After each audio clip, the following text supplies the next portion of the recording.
এই যে কোরআনুল কারীম দেখছেন 30 পারা কোরআন শরীফ আল্লাহ রাব্বুল আলামিন এর ভিতরে রেখে দিয়েছেন এবং সেই 30 পারা কোরআনের মানুষের ব্যক্তি জীবন, মানুষের সমাজ জীবন, পারিবারিক জীবন, রাজনীতি, অর্থনীতি, পররাষ্ট্রনীতি সব সমস্যার সমাধান দিয়ে তিনি 30 পারা কোরআন যে আমাদেরকে দিলেন, এই কোরআন দেওয়ার পরে তিনি বলেছিলেন যা দিয়েছি তোমাদের কল্যাণের জন্য, যদি মেনে নাও কথা দিচ্ছি থাকবে না কোনো ভয়, থাকবে না কোনো চিন্তা, ভয় মুক্ত আর চিন্তা মুক্ত জীবনের পরিপূর্ণ গ্যারান্টি আমি দিয়ে দিলাম। বলো আল্লাহু আকবার। সংগ্রামী জয়পুরহাটবাসী, আল্লাহ রাব্বুল আলামিন তিনি আমাদেরকে দিলেন, কিন্তু কপাল আমাদের পোড়া। কিভাবে কপাল পোড়া? এ কোরআন দিয়েছিলেন চুরি মুক্ত সমাজ গড়ার জন্য, আমরা উল্টা কোরআন দিয়ে পানি পরে চোর ধরার চেষ্টা করেছি। ভালো করে বুঝবেন, এ কোরআন দিয়েছিলেন আমরা যেন ইহকাল পরকালে নিরাপত্তার সঙ্গে জীবন যাপন করতে পারি। এই পদ্ধতি বাদ দিয়ে এখন নিরাপত্তার জন্য কোরআনের আয়াত দিয়ে তাবিজ লেখা আরম্ভ করছি। এ কোরআন আল্লাহ দিয়েছিলেন যেন পৃথিবীর বুকে আলেমরা, পৃথিবীর বুকে কোরআন অনুসারীরা ধনী হতে পারে, কিন্তু এই কোরআন যারা অনুসরণ করে এখন আমরা দেখি তারাই হলো পৃথিবীতে দরিদ্র। এর পিছনে মূল কারণ হলো আসল উদ্দেশ্য কোরআনকে ব্যবহার করি নাই। ডাক্তারের কাছে গিয়েছিলেন জয়পুরহাটে, যাওয়ার পরে আপনার সারা শরীর চেক করে সবকিছু পরীক্ষা করে আপনার জন্য ঔষধ লিখেছেন ডাক্তার, যা লিখেছেন আর বলে দিয়েছেন যে কাগজটা নিয়ে যান, বাড়িতে গিয়ে একটা ঔষধ যেন বাদ না পড়ে যথা নিয়মে খাবেন। রোগী বাড়িতে নিয়ে এসে অদ্ভুত ব্যাপার, রোগী চিন্তা করছে এত ঔষধ কিভাবে নিয়মিত খাবো, এক বেলা পানি নিয়ে কাগজটা 3 বেলা চুবায় খাইছে। খাবার পরে 3 দিন পরে রোগ কমবে না বাড়বে? কথা বলেন না, কষ্ট দিচ্ছে বলে আমার সব আপনাদের অদ্ভুত মানুষ তো আপনারা। এত দূর থেকে আমরা আসলাম আর আপনারা এখান থেকে কথা বলে সাহস পান না, নাকি কেউ বন্দুকের দ্বারা আছে? বন্দুকের দ্বারা থাকলে আমার দিকে দেন। আমি আপনাদের বলে যাচ্ছি আপনাদের ব্যবহার কিন্তু কথা অন্য দিকে যাবে। যার বক্তব্য আপনারা শুনছেন তাকে গুলি করার জন্য এখানে পিস্তল নিয়ে ঘুরেছে। যার বক্তব্য এই মুহূর্তে আপনারা শুনছেন পুলিশ নিয়ে তার গায়েবী মামলা দিয়েছে, গাড়ি সহ আটকায় রেখেছে। আপনি জানেন না এমনি এমনি হেলালি সাহেব হই নাই, রাত্রের অন্ধকারে গাড়ি রেখে এ পাড়া থেকে নয় ও পাড়া নয়, বরং এক থানা থেকে আর এক থানায় হেঁটে যেতে হয়েছে। প্রকাশ্যে বাস স্ট্যান্ডে ধরে নিয়ে মাথার ভিতরে আঘাত করেছে। আমাদের অপরাধ ছিল অন্য কোনো অপরাধ নয়, আমরা বলেছিলাম জমিন যার আইন চলবে তার। এটা আওয়াজ দিয়ে বলো জমিন কার? আল্লাহ পাকের জমিনে মানুষের তৈরিকৃত আইন আমরা মানি না, এ ছিল আমাদের স্লোগান। আপনারা কি আমার স্লোগানের সঙ্গে একমত? আমার বন্ধুগণ, এই জন্য আমার দুঃখের কোনো কাহিনী আমি বলবো না। 15 বছর নয় 18 সালের অর্থাৎ 17 সালের জানুয়ারিতে যখন চট্টগ্রামে গ্রেপ্তার হয়েছিলাম, তারপরে থেকে এমন নজরদারিতে ছিলাম যা কল্পনাও করা যায় না।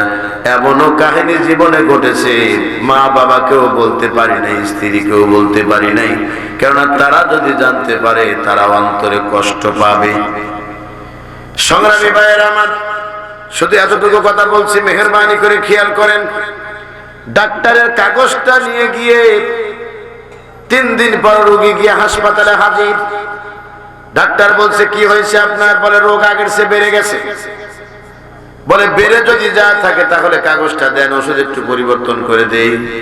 কাগজটা হাতে নিয়ে দেখে কাগজের অবস্থা মনে হয় কি দুর্নীতিগ্রস্ত দেশের মতো হয়ে গেছে। এমন ভাবে আক্রমণ করেছে কাগজের উপরে। লোকটা বলছে তারিখ দেখে মনে হচ্ছে 2 দিন 3 দিন আগের, কিন্তু কাগজ দেখে তো মনে হয় না জানি যৌথ বাহিনী হামলা করছে। এরকম হয়েছে কেন? আপনি যে বলে দিছিলেন একটা ঔষধ যেন বাদ না পড়ে, এর জন্য কোনো ঔষধ বাদ দিতে চাইনি। ভেঙে খেতে গেলে ঝামেলা হতে পারে, এই জন্য পানিতে চুবাই খাইছি। ডাক্তার একবার রোগীর মুখের দিকে তাকায়, একবার আল্লাহর প্রশংসা করে, আল্লাহ মানুষকে জ্ঞান দিছে। কেন আল্লাহ পাক ডেকে বলেছেন মা উতিতুম মিনাল ইলমি ইল্লা কলিলা, সামান্যতম জ্ঞান তোমাকে দেওয়া হয়েছে, এই জ্ঞানে আজকে যা ইচ্ছা তাই করেছো। ক্ষমতা পেয়েছিলে, ক্ষমতা তোমাকে কেউ দেয় না, ক্ষমতা তোমার পেশি শক্তি দিয়ে ভোট চুরি করে তুমি সেই ক্ষমতার মালিক হয়েছিলে, বলেন ঠিক কিনা? আর কেউ তোমার বিরুদ্ধে কথা বললে সে মহাভারত অশুদ্ধ করে ফেলতো। গতকাল মাহফিল করতেছি, এক মুরব্বী ভিতরে ঢুকলো, কোন রকমের সালামটা প্রদান করলো, সালাম প্রদান করে ডেকে বলতেছে একটা কথা বলতে চাচ্ছি, বলেন। বলল আজকের মাহফিলে কোনো রাজনৈতিক কোনো কথা বলবেন না। আমি বললাম আপনি কার কাছে এসে কার গরম দেখান? আপনার গরমে আমি চলি না, দেশে আর আওয়ামী লীগ নাই, আপনি অত চিন্তা করেন না, আপনি কার ভয় দেখান? কথা বলেন না কেন? আমি বললাম কিসের ভয় আপনি দেখান?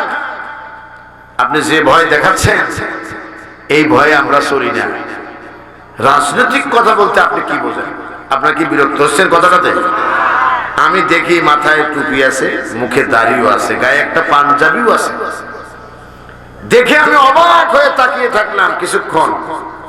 তাকায় থেকে বললাম আল্লাহর ওলি মনে হচ্ছে, কিন্তু এত বড় সিটিয়ার তা তো জানি না। একে ডাইরেক্ট আমি বললাম যে রাজনৈতিক বলতে কি বোঝেন আপনি? এই যে বলতেছেন রাজনীতির কথা বলা যাবে না, এটা বলতে আপনি কি বোঝেন? উনি আর কথা বলতেছেন না, ঠোঁট কাটতেছেন। আমি বললাম রাজনীতি বলতে আপনি যা বুঝেছেন, 15 বছরে যত অপকর্ম করেছেন হুজুর একটাও বলেন না। 15 বছরে যে অপরাধগুলো করছেন এগুলো করার আগে তো একবার ভাবা উচিত ছিল যে আমার দল একদিন ক্ষমতায় নাও থাকতে পারে। আমার বাড়িতে যে বর্ষরি করতেছি, বর্ষর লেখে একটা সাইনবোর্ড লাগাই দিতে পারে।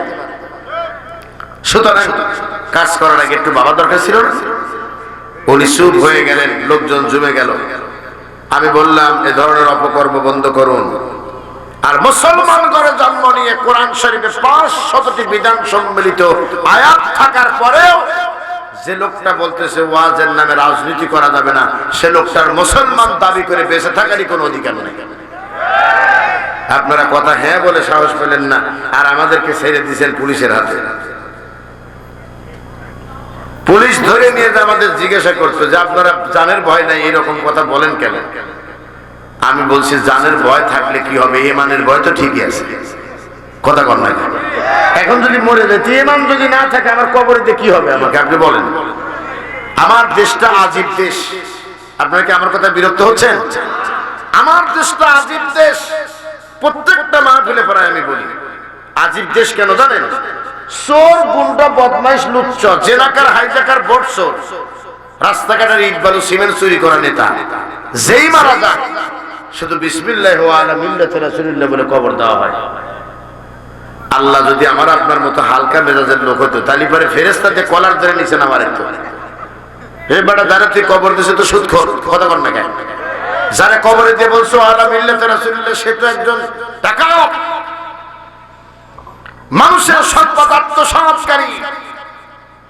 এরে তুমি এইভাবে জান্নাতে ঢুকিয়ে দিলা। জীবনে বেঁচে থাকতে কোনোদিন নবীর দল চিন্তা করতে পারো নাই, আর আজকে মরা লাশটাকে নবীর কাতায় তুলে দিয়ে যাচ্ছ, কারণটা কি? একটু ভাবার প্রয়োজন, জোরে বলেন ঠিক কিনা? এবার বন্ধুগণ, যে কথাটুকু বলতেছিলাম, এইভাবে ডাক্তারের কাছ থেকে রোগী যেমন কোনো ফল পায় নাই, এই কোরআন আল্লাহ দিয়েছিলেন আমাদেরকে, পড়বে তদ অনুযায়ী জীবন গড়বে। তা না করে কোরআনকে আমরা তাবিজ পড়ার কিতাব বানিয়েছি, জার ফুকের কিতাব বানিয়েছি, পানি পড়ে আমরা খাই আর বলি কোরআন শেফা। আল্লাহ রাব্বুল আলামিন বলছেন বান্দারে শেফা শেফা করতে করতে যদি জীবনও চলে যায়, এইভাবে যদি রক্ত বমিও যদি তোমার হয়ে যায়, এরপরেও কোনো শান্তি সমাজে আসবে না। শান্তি যদি পেতে চাও তাহলে আল কোরআনের নির্দেশনা অনুযায়ী আইন এবং বিচার ব্যবস্থা মেনে নাও। বলেন ঠিক কিনা? যদি না মানতে পারো তাহলে কোরআন চুমো খেয়ে কোনো লাভ হবে না।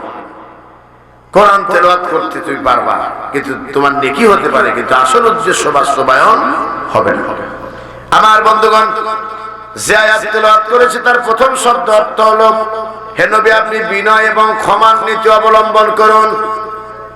আমরা দুটো বিষয় খেয়াল করব। এক নাম্বার বিষয় হলো আমার নবী এই নির্দেশ পাওয়ার পরে ক্ষমা মানুষকে করেছেন কিনা, সেইটা আমরা দেখব। যেহেতু দীর্ঘ সময় কথা বলতে পারবো না, বসেছিলাম অনেকক্ষণ, চলে যেতে হবে অনেক দূর, এই জন্য আপনাদের কাছে 1 ঘন্টা প্রথম চেয়ে নিয়েছি। কিন্তু দুর্ভাগা আমি, আলোচনা শুরু করলেই সময় কোন দিক দিয়ে চলে যায় আমিও বুঝি না। এই 1 ঘন্টা টাইমের 35 মিনিট অলরেডি চলে গেছে।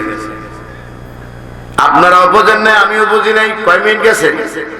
35 মিনিট গেলে বাসে কয় মিনিট, 25 মিনিট, এই দিয়ে কি আর ওয়াজ হয়? সংগ্রামী ভাইয়েরা আমার, দয়া করে মেহেরবানি করে বাহিরে যত মানুষ আছে আমরা কাউকে ডাকবো না, কিন্তু কয়েকটা মিনিট অপেক্ষা করেন। ভিতর থেকে একজন অযথা উঠবেন না, যেন আমরা একটা কাঙ্ক্ষিত মানে চলে যেতে পারি ইনশাআল্লাহ। বলেন, আগামীর দিন যদি এই বাংলার মসনাতে কোরআনের আইন দিয়ে যদি সমাজ ব্যবস্থা, রাষ্ট্র ব্যবস্থা যদি দাঁড় করাতে না পারি, আবারও স্বৈরাচারী দাঁড়ায় যেতে পারে। আগামীর দিন কোরআনের দিন হোক, আগামীর দিন ইসলামের দিন হোক, আগামীর দিন ওলামায়ে কেরাম পার্লামেন্টের অধিবেশনে অংশ নিই, এটিকে আপনারা চান না? চিল্লায় বলেন চান। মনে রাখবা মুসলমানেরা, সত্য আগত মিথ্যা বিতাড়িত, এই নীতি অবলম্বন করতে হবে। যেহেতু জালেম পালিয়ে গেছে, আমরা আর কোন জালেম বাংলাদেশে জন্ম নিতে দেব না। বলেন ঠিক কিনা? পারবেন তো ইনশাআল্লাহ? পারবেন তো ইনশাআল্লাহ? নাকি ভয় পাবেন? মনে রাখবেন, যেখানে বাধা সেখানেই সফলতা। আপনি যত বাধা পাবেন সামনের দিকে এগিয়ে যাবেন দ্বিধাহীন অকুণ্ঠ চিত্তে। কোন বাতিল পন্থী আপনার চোখের সামনে দাঁড়িয়ে থাকতে পারবে না। আজকে ভারত আমাদেরকে চোখ গরম দেখাচ্ছে। কেন দেখাচ্ছে জানেন? আমার কাছে যদি ইসলাম কায়েম হয়ে যায়, দাদা বাবুদের আর দাদাগিরি দেশে চলবে না। এজন্য ওরা আমাদের দেখে বড় বড় চোখ রাঙানি দিচ্ছে, আর বলতেছে এই বাংলাদেশ এটা হলো, বাংলাদেশে চাল দেব না, ডাল দেব না, অমক দেব না, তমক দেব না। আমাদের বিএনপির রিজভী সাহেব তিনি বলেছেন, চাল ডাল দিবে না, আমরা কি মাগনা আনি নাকি? কথা কন না কেন? আরে সর্বোচ্চ পর্যায় থেকে বলতে হবে, আমরা কি টাকা ছাড়া ভিক্ষা চাই? আমাদেরকে ভয় দেখাও, আমাদের লাঠি নাই, আমাদের অস্ত্র নাই, তবে দুটো জিনিস আমাদের দেশে আছে। তার একটা হলো গজারি কাঠের বাগান, আর দ্বিতীয় নাম্বারটা হলো শহীদ তিতুমীরের বাঁশের কেল্লা। বলেন ঠিক কিনা? বেশি কথা বললে এদেশের 92% মুসলমান তো হাতে নিবেই।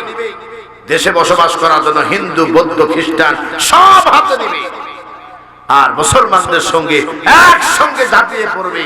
শহীদ তিতুমীরের বাঁশের কেল্লাতে পিটায়া ভারতকে সেদিন ঠান্ডা করে দেওয়া হবে ইনশাআল্লাহ। ইনশাআল্লাহ বলেন। আপনারা দেখতেছি, আপনারা জয়পুরহাটের মানুষ, একটু কণ্ঠটা আপনাদের নিচু, তবে পাঁচ বিবিতে দিনের বেলায় যে মাহফিল করেছি, জনগণের উচ্ছ্বাস উদ্দীপনা যেন আকাশ শুনবি। সুবহানাল্লাহ। আপনারা কষ্ট পাচ্ছেন তো নাকি আমার বন্ধুগণ? তাহলে নবীজি আপনি ক্ষমার নীতি অবলম্বন করুন। এই ক্ষমার নীতি বিশ্ব নবীজি যে অবলম্বন করেছেন, তার জীবন থেকে অনেক কাহিনী আছে, আমি বলতে পারবো না, তবে একটা কাহিনী বলবো। সেই কথাটা হলো, মানবতার নবী 13 বছর মক্কার জমিনে ছিলেন। একটা আওয়াজ দেবেন, কত বছর? 13টা বছর নবুয়তির জিন্দেগি মক্কাতে তিনি কাটিয়েছেন। এমন কোন অত্যাচার নাই, এমন কোন জুলুম নাই, এমন কোন নিপীড়ন নাই যে তা করে নাই তারা। এমন মারা মারছে, সাহাবায়ে কেরামকে অত্যাচার করেছে, বেলালকে মেরেছে, খাব্বাব খোবায়েবকে মেরেছে, সুমাইয়ার লজ্জাস্থানের ভিতরে বল্লম ঢুকায় দিয়েছে। সাহাবীরা সহ্য করতে না পেরে বিশ্বনবীর অনুমতি নিয়ে পার্শ্ববর্তী দেশ সিরিয়াতে বাণিজ্যতে যায়, যেখানে অথবা দামেস্কে তারা চলে গেছে, সেখানে হিজরত করে আল্লাহর নবী এতিম নবী বিশ্ব নবীর অনুমতি দিয়ে দিয়েছেন আর বলেছেন সাথীরারে দেশের পরিস্থিতি যখন ভালো হয় তখন ফিরে আসবে। শুধু তাই নয়, যারাই চলে গিয়েছে তাদের ধরে আনার জন্য আবু জেহেলরা আবার লোক পাঠিয়ে দিয়েছে। সংগ্রামী ভাইয়েরা আমার, বহু চেষ্টা করেছে গত 15 বছরে, এর বিনিময়ে শুধু এ দেশের মাটিতে রাজাকার শব্দটা জাতীয় শব্দ হয়েছে। আমি জানি বক্তব্য দেওয়ার শুরুতেই বুঝতে পেরেছি আমার বক্তব্য আপনারা বুঝে উত্তর দেওয়ার মতো হিম্মত বোধহয় হবে না। আমি বাস্তব কথা বলেছি, খেয়াল করেন নাই আপনারা? যে শব্দ ব্যবহার করে বিগত 15 বছর মানুষকে কোণঠাসা করেছিল, সেই রাজাকার শব্দ দিয়ে আবার ঢাকা বিশ্ববিদ্যালয়ে স্লোগান হলো। শহীদ মিনারে যায় ওই রাজাকারের ছেলেরাই ডেকে বলল, এক কথায় এক দাবি, খালাজান তুই কবে যাবি? এই স্লোগান দিয়ে সামনের দিকে গিয়েছি। এরপরও বাতিলের কোন চোখ রাঙানিকে পরোয়া করে না, আর একবার সামনের দিকে এগিয়ে যেতে হবে মুসলমানেরা। কিন্তু মনে রাখবেন, মানুষের উপরে জুলুম করে নয়, বরং অধিকার নিয়ে। বলেন ঠিক কিনা? সাইদি সাহেব বলেছিলেন, মারতেছো, ধরতেছো, অত্যাচার করতেছো, জুলুম করতেছো, এমন একদিন আসবে পালানোর জন্য ইন্দুরের গর্ত পর্যন্ত খুঁজে পাবা না। কথা বল না কেন? আমি একটা বক্তব্য ওনার শুনে এই একটু আগেই হঠাৎ করে একটা কাটিং বক্তব্য পেয়েছি, আমি শুনে অবাক হয়ে গেলাম। উনি বলছিলেন, ওনাকে যখন রাজাকার উপাধি দেওয়া হয়েছিল, ওনার নামে যখন মামলা করা হলো, পার্লামেন্টে তো বলেইছিলেন। এছাড়াও তিনি বলছেন, আল্লাহ যে লোকগুলোর কারণে আজকে আমাকে বাংলার জমিনে আমাকে রাজাকার হতে হলো, এদের চরিত্র তুমি জাতির সামনে উলঙ্গ করে দিও। আল্লামা দেলোয়ার হোসেন সাইদি তিনি দোয়া করছিলেন, চরিত্র উন্মুক্ত করে দিলেন। ব্যারিস্টার সুমন নামে খ্যাত সাইদে সুমন, হবিগঞ্জের বাড়ি। ব্যারিস্টার সুমন, তাকে জিজ্ঞাসা করা হয়েছিল রাজাকারদের ফাঁসির ব্যাপারে তুমি কি করেছো? উনি বলেছিলেন, মীর কাসেম আলী এবং আল্লামা সাইদি এদের ফাঁসির জন্য যাবতীয় যা করা দরকার আমি করেছি। আর বিচারকের নামে অবিচারক কালামানিক নামের সেই কালো লোকটা, যে লোকটা জয়ন্তাপুর বর্ডারে ধরা পড়লো, পরিশেষে জনগণের দোলাই খেয়ে একটা পিসি হারায় ফেললো। কথা কয় না? এটা কি মিথ্যা কথা নাকি? একটা পিসি হারিয়ে ফেললো। জিজ্ঞাসা করলো অনুমতি কি? এখন মোটামুটি চলতে পারে। বলো সামনে আরো মায়ের অপেক্ষা করতেছে, অপেক্ষা করো। ঠিক কিনা বলেন? ওই জায়গায় যে শাহরিয়ার কবিরকে জিজ্ঞাসা করো দিন কারে বলে। টেলিভিশনের সামনে বসলে শুধু মৌলবাদ আর মৌলবাদ। আর এই রাজাকার আসলো, রাজাকার গেল, অমুকে এটা অমুকে ওটা। এবার আল্লাহ ধরাই দিছে, ধরাই দিছে না? ধরাই দিছে না? ধরাই দিয়েছে। পিজন ব্যাগ থেকে নামতেছে অসহায় মানুষটি, হাতে আছে লাঠি, ছেলে ফেলে একটা গান সেট করে দিছে সাথে। ও আমার জেল হবে না, ফাঁসি হবে গো, আমার উকিল তো কইল না, ম্যাজিস্ট্রেট শামসুল হক জামিন দিল না। লাগাই দিছে গান, অসহায়ের মতো তাকায় রয়েছে। ফাইনে তো যাবো, যাবা কোথায়? যাবার তো কোনো রাস্তা নাই। চিল্লায় বলেন ঠিক কিনা? জবাবদিহি করতে হবে তোমাকে। সংগ্রামী ভাইয়েরা আমার, অনেক বড় লম্বা কথা। মানবতার নবী, বিশ্ব নবী জনাবে মুহাম্মদুর রাসূলুল্লাহ পড়েন সাল্লাল্লাহু আলাইহি ওয়াসাল্লাম। তিনি মক্কা থেকে মদিনায় আসলেন। কোথায় আসলেন? মক্কা থেকে মদিনায় তিনি আসলেন। আর মদিনায় এসে আবার তিনি মক্কায় গেলেন। এই কথাটাই বলে আমি বিদায় নিতে চাই। সংগ্রামী ভাইয়েরা আমার, মক্কায় আসার আগে নবীজি আমার মদিনায় আসেন নাই। তার কারণ তার জন্মই হয়েছে মক্কাতে। এবং মক্কা থেকে মদিনায় যখন আসতেছিলেন, ধর্মপ্রাণ মুসলমানরা একটু আওয়াজ দিয়ে বলেন তো, আমার নবীজি ইচ্ছে করে খুশি হয়ে চলে এসেছেন নাকি তাকে আসার জন্য বাধ্য করা হয়েছে? কথা বুঝতে পারছেন তো? আমি মনে করি একজন বয়োজ্যেষ্ঠ আলেম বাবা কানে ঠিক মতো শোনেন তো। আলহামদুলিল্লাহ, আলেম ওলামা পাশে থাকলে হৃদয় জুড়িয়ে যায়।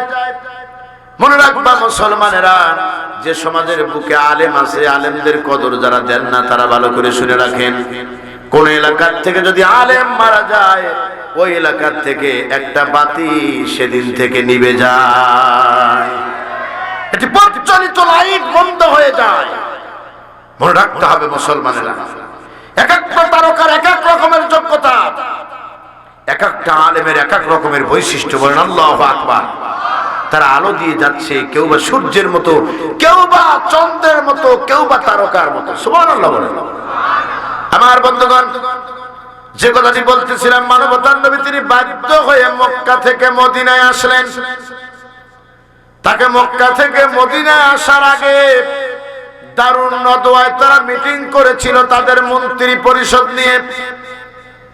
এই মন্ত্রী পরিষদ সিদ্ধান্ত নিয়েছিল, তিনজন তিন রকমের বক্তব্য দিয়েছিল। একজন বলেছিল তাকে জেলখানায় বন্দী করো। আবু জেহেল শয়তানের সহযোগিতায় বলেছিল, কারে জেলখানায় বন্দী করতে চাও? মুহাম্মদ সাল্লাল্লাহু আলাইহি ওয়াসাল্লাম নামে যে ব্যক্তিকে জেলখানায় বন্দী করে রাখতে চাও, আবু বকর, ওমর, ওসমান, আলী থাকতে জেলের তালা ঠিক থাকবে না, তালা ভেঙে ফেলে দিবে। আর একজন বলল অন্য দেশে দিয়ে দাও। শয়তানের পরামর্শ আবু জেহেল ডেকে বলল অন্য দেশেও দেওয়া যাবে না। বললো কেন? কয় ও দেশে গেলে যে সুন্দর চেহারা, আর যে সুন্দর কথা বলে, আর যে সুন্দর কোরআন নামের সে আসমানি কিতাব তেলাওয়াত করে, মানুষ শুনলে আবার ওই দেশেও গণজোয়ার সৃষ্টি হয়ে যাবে। ওরা ঠেকাবে, কিভাবে ঠেকাবে? এখন আবু জেহেল বলল তোমাদের কারোর পরামর্শ আমি শুনতে চাই না। আমার পরামর্শ হলো মুহাম্মদ সাল্লাল্লাহু আলাইহি ওয়াসাল্লাম নামের ব্যক্তিটাকে আর আমরা বাঁচতে দিব না, তাকে হত্যা করা হবে। হত্যা করবে কিভাবে? বলল তাকে মারার জন্য 12টা কম থেকে দুর্দর্শ লাঠিয়াল বাহিনী, পেটুয়া বাহিনী বিগত 15 বছরে যেমন করেছিল। কথা কন না কেন? আলেম ওলামার বৈঠক হচ্ছে, পেটুয়া বাহিনী জাহাজে। হ্যাঁ আমার বন্ধুগণ, কোরআনের দাস হচ্ছে, ইসলাম প্রতিষ্ঠার কথা হচ্ছে, আর সেখানে তারা জঙ্গির নাটক তৈরি করত। দুদিন আগে র‍্যাব বলেছে অতীতে বাংলাদেশে কোন জঙ্গির কোন উত্থান হয় না, যা কিছু করা হয়েছিল নিজেদের স্বার্থ হাসিলের জন্য এই জঙ্গির নাটক করা হয়েছে। আমরা আপনাদের দোয়ায় কিছু মাইন্ড করবেন না, আল্লাহর রহমতে জাতীয় পর্যায়ে আমরা কথা বলি, কিন্তু আপনারা যে আমার এই কথা শুনে চুপ থাকবেন আর শুনবেন তা আমি ভাবিনি। আমরা উত্তপ্ত ময়দানে কথা বলতে পছন্দ করি, তার কারণ এই শরীরে বাতিলের আঘাত এখনো আছে, এত সহজ না। সংগ্রামী ভাইয়ের আমার, শুধু এতটুকু কথা বলতে চাই, বিগত দিনের ওই স্বৈরাচারদের কর্মকাণ্ড দেখে আমাদের শিক্ষা নেওয়া উচিত। আর কারোর সঙ্গে কোনো স্বৈরাচারিত্ব আচরণ করা ঠিক নয়, এটা এখন থেকেই আমাদের প্র্যাকটিস করা উচিত। বলেন ঠিক কিনা? নসেদ বেশি বাড়াবাড়ি করলে জমিন কি ছেড়ে দিবে? চিল্লায় বলেন, জমিন ছেড়ে দিবে। আমার বন্ধুগণ, বিশ্বনবীকে তাড়িয়ে দিবে ওরা। আবু জেহেল বলল এবার সিদ্ধান্ত আমার। বলে তোমার সিদ্ধান্ত কি? আবু জেহেল বলল তাকে আর কোন দেশেও দেব না, জেলখানায়ও দেব না, তাকে মেরে ফেলে দেওয়া হবে। সিদ্ধান্ত মোতাবেক পেটুয়া বাহিনী ভাড়া করল, নবীজির ঘর তাকে ঘিরে নিয়েছে। জিবরাইল আমিন এসে হাজির। সুবহানাল্লাহ। এসে হওয়ার সময় নবীকে বললেন ওঠেন। বলে আপনি এই সময় কেন এসেছেন? অন্যদিন তো আসেন না। বিশ্ব নবীর কথা শুনে জিবরাইল আমিন বললেন হুজুর আপনার কথা ঠিক আছে, কিন্তু আল্লাহ আমারে পাঠিয়ে দিয়েছে, আপনি যে জাতিকে মানুষ করার জন্য এতদিন চেষ্টা করলেন, সেই জাতির মানুষ আজ আপনাকে মেরে ফেলে দেওয়ার জন্য চতুর্দিকে আপনার ঘরটা ঘিরে ধরেছে। আমাদের সমাজে তো এরকম উপকার করলে নিঃসন্দেহে তার খবর আছে। কথা বল না কেন? কেউ আপনি আপনার কোন আত্মীয়কে কিছুই দিবেন না, দেখবেন সমালোচনা নাই। যেই কিছু দেওয়া আরম্ভ করছেন সমালোচনা শুরু হয়ে যাবে, ওরটা বড় হলো আমারটা ছোট হলো। কথা কয় না কেন? পরে দুইবার দিল, আমার একবার দিল। উপকার করবেন তো অর্জুন গাছের মতো গায়ে কোনো চামড়া থাকবে না। বেচারার অপরাধ একটাই, তার চামড়ায় উপকার আছে, এই জন্য অর্জুন গাছ মরার উপক্রম হয়ে যায়, তাও চামড়া ছেঁড়া বাদ দেয় না। এদেশের আলেমরা শুক্রবার আসলে জুমার নামাজ শেষে এলাকার সব মুসল্লির জন্য দোয়া করে, করে কিনা? কপাল পোড়া মুসল্লি বাইরে যা ওই ইমামের সমালোচনা করে। রাইট বলতে আর উপরে কোনো কথা নাই, যা বলবো হাসা কথা। আমি বক্তব্য দিতে যাই মুক্তগাছা ময়মনসিংহে বক্তব্য দিচ্ছিলাম, চতুর্দিকে কুয়াশা দিয়ে ভরা। যেই কথা বলতে বলতে বলেছি, বলেন ঠিক কিনা? সামনের থেকে এক মুরব্বী লাভ দুটো বলে 200 বার ঠিক। বিশ্বাস করবেন না, 200 বার ঠিক। আমি বললাম চাচা একটু থামেন, মুরব্বী মুরব্বী কি হয়েছে আপনার?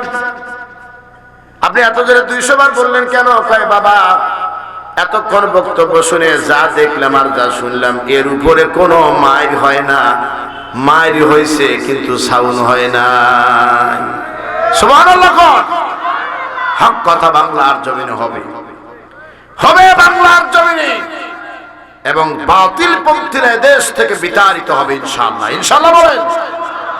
বিতাড়িত কিছু হয়েছে, আরো হবে। মাথা উঁচু করে আবার দাঁড়াতে চায়। রিস্কে লীগ বানালো, আনসার লীগ বানালো, কিস্তি লীগ বানালো, আবার এখন ইসকন লীগ বানাইছে। ইসকনের উপর ভর করে ওই পাশ দিয়ে চট্টলা দিয়ে ঢুকবে। চট্টগ্রাম নাকি তাদের কিছু অংশ আছে।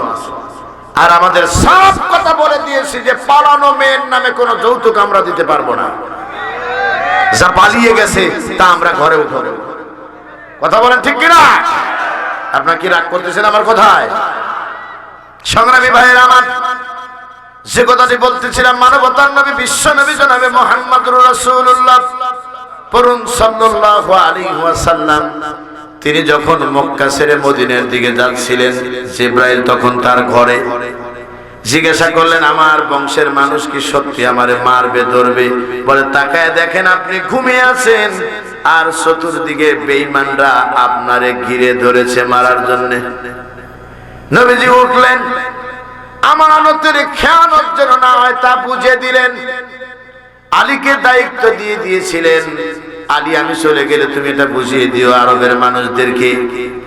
যে লোকটা মানুষের খেয়াল, এখানেও শিক্ষা আছে, যে লোকটাকে কওমের সব মানুষ মিলে ধরে মারবে, অথচ ওই কওমের কোন মানুষ তার কাছে আমানত রেখেছে কিনা এই চিন্তা আমার নবীজির ঘুম নাই।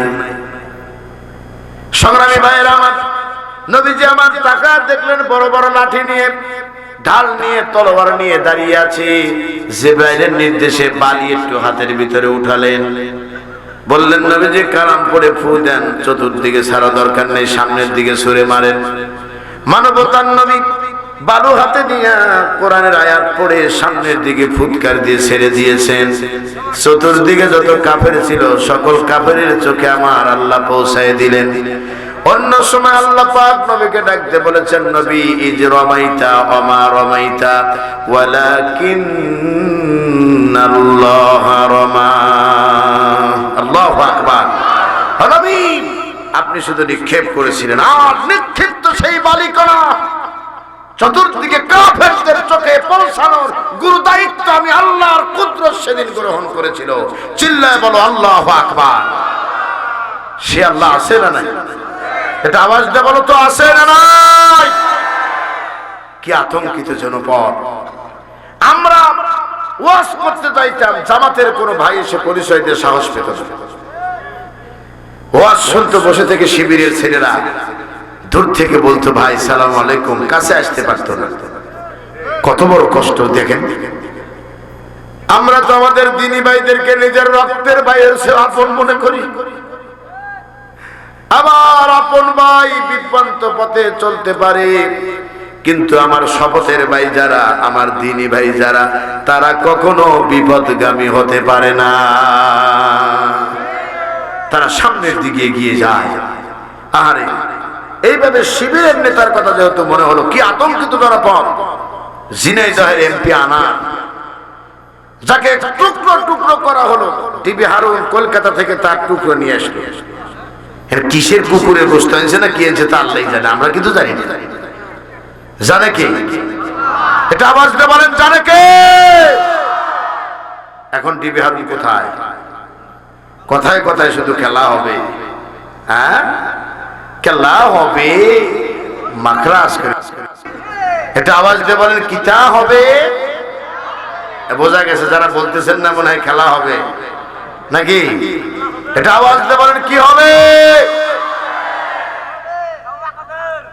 কাওয়া কাদের ইখতারে বা কাওয়া কাদের নয়, সব বলতো খেলা হবে, কিন্তু এখন মাঠ প্রস্তুত আছে কিন্তু খেলোয়াড় নাই। কথা কন না কে? আমরা খেলতে যাই, আহো বাতিসে আহো, খেলা হবে, কিন্তু দুর্ভাগ্য কোনো খেলোয়াড় নাই। যদি খেলোয়াড় থাকতো 80 বছরের মুরব্বীও খেলতো, ঠিক কিনা বলেন? আমার দেশের যুবক লাগতো না, কেউ লাগতো না। বৈষম্য বিরোধী ছাত্র আন্দোলনের নামে যারা আন্দোলন করেছিল শুধু হুঙ্কার দিয়ে বলতো, কাওয়ালি গান গেয়ে গিয়ে সব জায়গায় কাউয়া কাদেরকে ডাকলো। ওসমান, শামীম ওসমানও নাই বেচারা, এখন আগেই পড়ছে 70 রাকাত, এখন যে কত রাকাত পড়ে তা আল্লাহই জানে। 96 বলা যাবে না মুরব্বী, মনে রাখবেন ওই 70 রাকাত তো ঠিক মতে পড়ে নাই, ঠিক কিনা বলেন? কি হয়েছে সংগ্রামী ভাইয়েরা আমার, আল্লাহু আকবার। আচ্ছা একটু ঘড়ি দেখে নে, কয়টা শুরু করছিলাম? এখন ঘড়ির দিকে তাকা, দেখুন তো বাজে কত? 4 মিনিট বাকি 11টা। মোনাজাত করে দিলাম না, মোনাজাত করে দিই। হ্যাঁ শোনেন শোনেন শোনেন শোনেন, এই সারা রাত মানে আমি উড়ে আছি। আল্লাহু আকবার। আমি শুরুতেই বলছিলাম হারুন ভাই আপনি আমার কথা রাখেন, 11টার মধ্যে ওয়াজ শেষ করে দেব, 9:30টায় আমারে দেন। তিনি মুস্কি হেসে বললেন, ঠিক আছে হুজুর, আমরা দেওয়ার চেষ্টা করিতেছি। এর মানে কি? টান আছে? উনি বলছেন টান আছে, করিতেছি। কাছে যা ডেকে বলেন, হুজুর দিতেছি, কিন্তু কিন্তু কিন্তু বললে যে আগের বাক্য বাতিল, এটা তো বোঝে নাই। যাই কিছু হোক, 15 মিনিট বাড়ায় দিলাম, কোনো দুঃখ করবেন না, কষ্ট দিবেন না, একটু আওয়াজ দিয়ে বলেন হ্যাঁ। এই মুহূর্তে দোয়া করব, কারা কারা রাজি? এই যে 2 জন হাত উঠেছে, হাত নামান। খেলা হবে, কিতা হবে? ভালো হয়ে যাও মাসুদ তুমি, এই কথা কে বলবে আর? পালিয়ে গেছে কাওয়া কাদের, কেউ জানে না খবর তার। ভালো হয়ে যাও।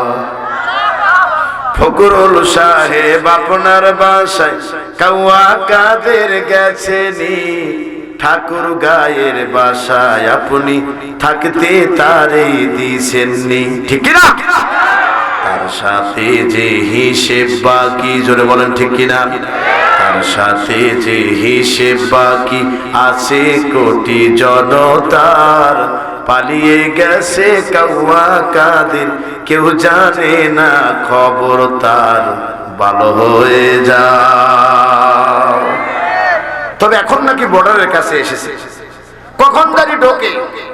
আমরা ছেলেদের বলেছি বর্ডারের মাহফিল করতে চাই, তোমরা আস্তে করে ধরো, জোরে করে ধরো না, ঠিকই না বলে? বেশি জোরে জোরে ধরো না। আমি জানতে চাচ্ছি মুসলমান ভাইয়েরা, প্রতিদিন আমার আলোচনা থাকে, এক একদিন ডবলও থাকে, গতকালও ডবল করেছি। কিন্তু আপনাদের জানার জন্য বলছি, আমার সামনে থেকে একজন লোক উঠে যাবেন না। কথা দেন? যদি কথা দেন তাহলে আধা ঘন্টার সময় আমি আবার কোরবানি করব। হুজুর হলেন সভাপতি। বাজান আমার উপর রাগ করতেছেন? হুজুর কয়েকবার আলহামদুলিল্লাহ বলছেন, আপনাদের মুরব্বী। এমনকি আশ্চর্য হলাম, এত বয়সেও তিনি এই ঈদগাহ মাঠের ইমাম। ঠিক কিনা বলেন? হুজুর বলছেন আলহামদুলিল্লাহ। আমি কথা দিলাম আপনাদেরকে আধা ঘন্টা সময় আরো বরাদ্দ করা হলো, তাতে আপনারা খুশি তো? দয়া করে মেহেরবানি করে বেশি খাওয়ার চেষ্টা করবেন না, কম খান। এই কথা শোনেন, আধা ঘন্টা আগে যান, তারপরে বিবেচনা মোনাজাতে যাব ইনশাআল্লাহ। আল্লাহু আকবার বলেন। আজকের এই মাহফিল সফল না ব্যর্থ? আরো জোরে। কয় বছর পরে পাইছেন? 4 বছর। এর মানে হলো বিগত বছরেই খেলে দিয়ে যেতাম, তখন বুঝতে পারতেন মাল কারে বলে। পুলিশ এসে দাঁড়ায় থেকেছে, হুজুর এখন নেমে যেতে হবে। বলছে ভাই বসেন, একসাথে স্লোগান দিয়ে যাই। কয় কিসের স্লোগান? আমি বলছি জমিন যার আইন চলবে তার। আপনি স্লোগান দেন, যতই লাফালাফি করেন কোনো লাভ হবে না, আপনারও দিতে হবে যদি ইমান নিয়ে বাঁচতে চান।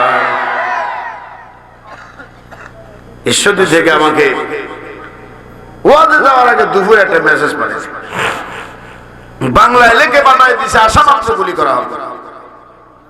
তাহলে আপনারা কি করতেন বলেন? পালাবেন। আর আমি কি করছি জানেন? কিছুক্ষণ অপেক্ষা করলাম, চিন্তা করলাম, ড্রাইভার এক বললো তো যাবে না, বললো আপনি একা মরেন, আমি পারবো না। কিছুক্ষণ পর ফোন দিয়ে বলতেছে মেসেজ পাইছেন।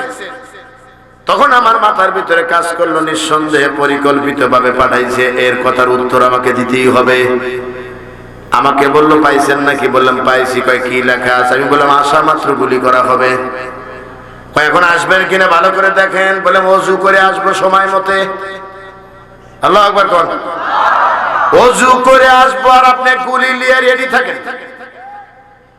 আপনি মারবেন, আর আমার জীবনে যদি কোরআনের ময়দানে শাহাদাতের তামান্নায় যদি বাস্তবায়ন হয়ে যায়, আমি ওপারে আমার আল্লাহর দিদারে লাগি নসিব হয়ে যাবে, আর আমার জীবন ধন্য হবে। কোরআনের হক কথা বলতে যায় আমার জীবনের রক্ত জমিনে পড়েছে। মৃত্যুর ভয় কখনো মুমিনেরা করে না, ইমানদাররা কখনো বাতিলের কাছে মাথা নত করে দাঁড়ায় না, বরং ইমানদাররা দাঁড়ায় মাথা উঁচু করে। জোরে বলেন ঠিক কিনা? আমার বন্ধুগণ, কথাটা ক্লিয়ার খেয়াল করেন। মানবতার নবী তিনি মক্কা ছেড়ে মদিনায় আসলেন।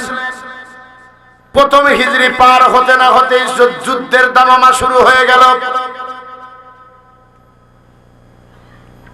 বদর যুদ্ধ যখন সংগঠিত হলো, তার আবার কিছুদিন পরেই সংগঠিত হলো উহুদ যুদ্ধ। মানবতার নবী এইভাবে যুদ্ধ করতে করতে দীর্ঘ 8 বছর প্রায় পার হয়ে গেল, 7 বছর কয়েক মাস। অষ্টম হিজরিতে, বুঝতেছেন কি ইতিহাস? আমি কিন্তু খুদিরা আপওয়াব, হে নবী ক্ষমার নীতি অবলম্বন করুন। নবীজি কি করলেন আর আমরা কি করব সেটা বলবো এখন। মন থাকবে তো? সংগ্রামী ভাইয়ের আমার, মানবতার নবী তিনি অষ্টম হিজরিতে মক্কার দিকে রওনা দিলেন 10,000 সৈন্য নিয়ে। এটা আওয়াজ দেওয়ার কয় হাজার? বাহিনীটা ছোট না বড়? যেদিন এসেছিলেন কয়জন এসেছিলেন?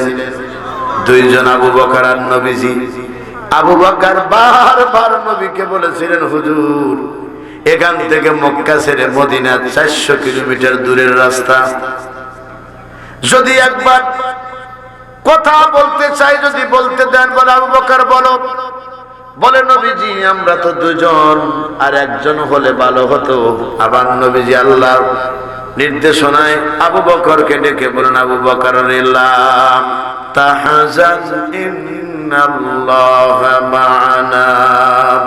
আবু বকর রে, কে বলেছে আমি আর তুমি? তোমার আমার মাঝে রয়েছেন আমার আল্লাহ রাব্বুল আলামিন। আমার আল্লাহ পাক আমার সাথে আছে। সংগ্রামী ভাইয়েরা আমার, সে আল্লাহ সুবহানাহু ওয়া তাআলা তিনি বান্দাকে বলেন না, তার কারণ বান্দার যাবতীয় কল্যাণ তিনি করে থাকেন। হযরতে বিশ্ব নবীজি তিনি ৮ম হিজরিতে ১০,০০০ সৈন্য নিয়ে মক্কার দ্বার প্রান্তে, হুজুর ১৭ই রমজান হলো, আপনি ইতিহাস জানেন, এই জন্যই তো আলেমদের ভালোবাসি আমি। একটু হাতটা দেন, একটু হাত ধরি বাজান, আমি তো আপনার ছেলের বয়সের মানুষ।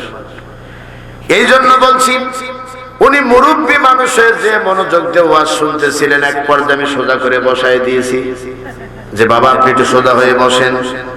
এর মানে হলো ওনার ইচ্ছা সব কথাগুলো উনি শুনবেন। আলহামদুলিল্লাহ বলেন। বিরক্ত না হয়ে কথাটা ওনাকে বুঝাইছে, আপনারা বোঝেন। মানবতার পরম বন্ধু ১৭ই রমজান ৮ম হিজরিতে মক্কার দ্বার প্রান্তে মক্কায় বিজয় করলেন। তার আগের রাত্রি হলো ১৬তম রাত্রিটি। মানবতার নবী একটা শিবির স্থাপন করলেন, একেবারেই ছামিয়ানা গাড়া হলো।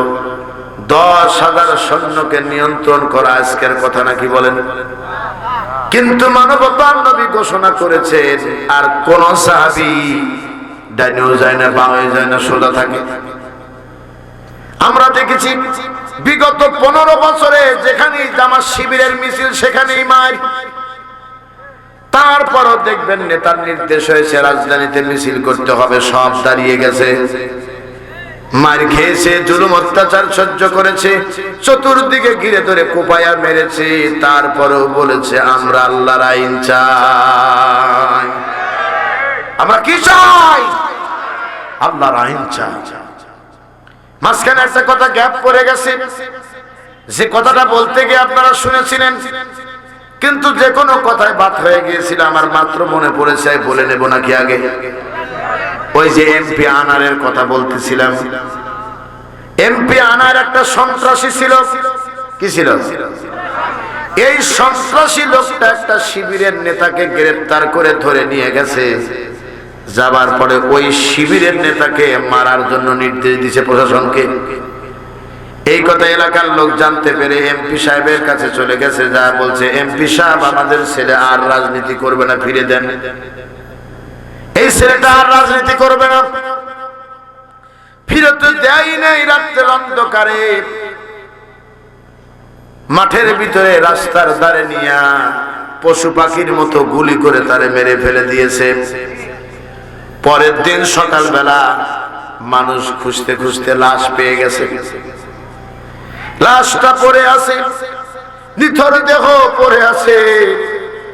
সবাই গিয়ে গিয়ে দেখে ফিরে আসে, কিন্তু জন্মদাতা পিতা সে কি আর ফিরে আসতে পারে? ছেলের লাশের দিকে তাকায় থেকে কাছে বসেছে, মাথায় হাত বুলাইয়া কপাল দিয়ে হাত নিয়ে এসে যেই চোখের সামনে হাত দিয়েছে, চোখের ভিতরে আঙ্গুলগুলো ঢুকে গেছে। চোখের পাতা উঁচু করে দেখি চোখের ভিতরে কোনো চোখ আর নাই, সব তুলে ফেলে দিয়েছি। সেদিন বাবা আকাশের মালিকের দিকে তাকায় দিকে বলেছিল, আনার সাহেব আপনার ক্ষমতা আছে, ক্ষমতার দাপট দেখা এইভাবে মারলেন। জেনে রাখেন আল্লাহ রাব্বুল আলামিন ছাড় দেন কিন্তু ছেড়ে দেন না। ছেলেটির লাশ তার বাবারা নিতে পারলো, আপনজন নিতে পারলো, কিন্তু আনারের লাশ কি তার আপনজন পেয়েছে? কথা বলেন, পেয়েছে?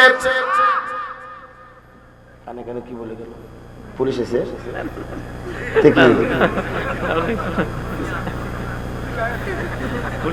না, বিগত বছরে খালি ভয় পেতাম, তো এই ভয় এখনো রয়ে গেছে না। ওই সময় তো না, এটা আমিও জানি। সংগ্রামী ভাইয়েরা আমার, আপনারা আমাকে পেয়ে বোধহয় অখুশি হয়েছে। খুশি তো আলহামদুলিল্লাহ। আমার খুব ব্যস্ত শিডিউল, তো আমি আবার কবে আসবো তা জানি না। আপনাদের সদর কামিল মাদ্রাসার প্রভাষক উনি গিয়েছিলেন প্রোগ্রামে দাওয়াত দেওয়ার জন্য, কিন্তু আমি ওনার প্রোগ্রাম রাখতে পারি না। সংগ্রামী ভাইয়েরা আমার, যে কথাটুকু আমি আপনাদের বলতে চাচ্ছি ভালো করে বুঝুন। মানবতার নবী, বিশ্ব নবী, তিনি শিবির স্থাপন করলেন 10,000 সৈন্য। এইবার কোথায় যাবেন? জন্মভূমিতে। সুবহানাল্লাহ বলেন। আগে সাথে ছিল 2 জন, এখন 10,000। নেতার পাওয়ার কিন্তু কম না। সুবহানাল্লাহ বলেন। এইবার মানবতার নবীজি 4টা দলে ভাগ করলেন, 4 জনকে নেতৃত্ব দিলেন। তার ভিতরে একজন ছিলেন খালিদ বিন ওলীদ। খালিদ বিন ওলীদকে ডেকে বলল, তুমি সামনে যাবা না, মক্কার পিছন দিয়ে যখন ঢুকবা ওই দিক দিয়ে যা আক্রমণ চালাবা, কিন্তু কাউরে মারবা না। নবীজির টার্গেট ছিল সামনে দিয়ে যদি খালিদ বিন ওলীদ যায়, তাহলে এইভাবে যদি মার আরম্ভ করে কেউ আর ঠেকাতে পারবে না, মারবে শুধু। মানবতার নবী 4 দিকে 4 জনের নেতৃত্বে সাহাবীদেরকে দিলেন, আর সামনে থেকে মানবতার নবী কিছু সাহাবীকে নিয়ে সামনে রওনা দিলেন। সুবহানাল্লাহ বলেন। 2 হাতে 2টা পতাকা। জোরে বলেন কি? 2 হাতে 2টা পতাকা, একটা সাদা পতাকা আর একটা আল্লাহ কালো পতাকা। এই 2টা পতাকা নিয়ে মানবতার নবী রওনা দিয়েছেন। দেখা গেল মক্কার জমিনে এমন কোন বাবার সন্তান নাই সামনে এসে দাঁড়িয়েছে। একটু চিৎকার দিয়ে কি আল্লাহু আকবার বলা যাবে? কেউ সামনে দাঁড়ায় নাই, কোন বাবার ক্ষমতা হয় নাই। আর নারায়ে তাকবীর আল্লাহু আকবারের আওয়াজের সামনে কেউ দাঁড়ায় নাই। বৈষম্য বিরোধী ছাত্র আন্দোলনের নেতারা বুকটা টান করে দিয়ে রংপুরের আবু সাইদ বলছিল, বুকের ভিতর বইছে জ্বর, বুক পেতেছি, গুলি কর, তোর গুলি ফুরিয়ে যাবে। আবু সাইদ এখান থেকে সরবে না, মারতে হবে, মার। তদন্ত করে দেখা গেল আবু সাইদ অন্য কোন দলের কর্মী নয়, আবু সাইদ হলো ছাত্র শিবিরের সাথী। বলো মার, গুলি করে তাকে মারলো। আমরা বলতে চাই, মাননীয় সাবেক প্রধানমন্ত্রী, এদেশে যদি আপনি আসতে চান সাইদকে ফিরে দিতে হবে। কথা বলেন না কেন? এদেশে যদি আপনি আসতে চান মুগ্ধকে ফিরে দিতে হবে। এদেশে যদি আপনি আসতে চান তাহলে যে সমস্ত ছাত্রদেরকে খুন করে মেরে ফেলে দিয়েছেন 2000-এর ঊর্ধ্বে, তাদের প্রাণ ফিরে দিতে হবে। যদি না দিতে পারেন মনে রাখবেন এত সহজে আর দুনিয়ায় মাথা উঁচু করে দাঁড়াতে পারবেন না। ওয়ামান আরাদা আন যিকরি ফাইন্না লাহু মাঈশাতান দানকা ওয়া নাহশুরুহু ইয়াওমাল কিয়ামাতি আ'মা। আল্লাহ বলছেন, যারা আমার কোরআন থেকে নিজেদের চোখকে সরায় নিবে আমি তাদেরকে 2টা শাস্তি দেব, একটা দুনিয়ার একটা পরকালে। দুনিয়ার শাস্তিটা হলো খাবার থাকবে, বাড়ি থাকবে, গাড়ি থাকবে, অন্তরে শান্তি থাকবে না, অশান্তি দিয়ে আল্লাহ ভরে দিবে, জীবনটা সংকীর্ণ আল্লাহ করে দিবে। বড় বড় বাড়ি, এমপি মন্ত্রীদের বাড়িঘর পড়ে আছে, সেখানে আর শিয়াল শগুন কুত্তাও যায় না। আল্লাহ বলে, তাকায় দেখো, তাকায় দেখো আমি কি করতে পারি। ওই আল্লাহ আছে না নাই? এবার আওয়াজ দেবেন, মানবতার নবী এখন কোথায়?